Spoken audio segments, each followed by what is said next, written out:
Hunduun darbaa kan hin dabarreessitu waan argee baruudhumaa.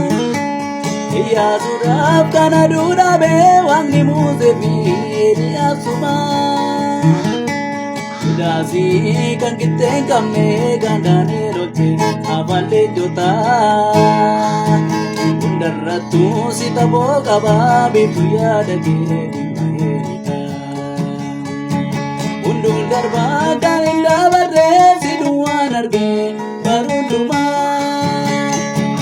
Iyyaasuudhaaf kan aduu dhaabee Waaqni Musee fi Eeliyaasumaa.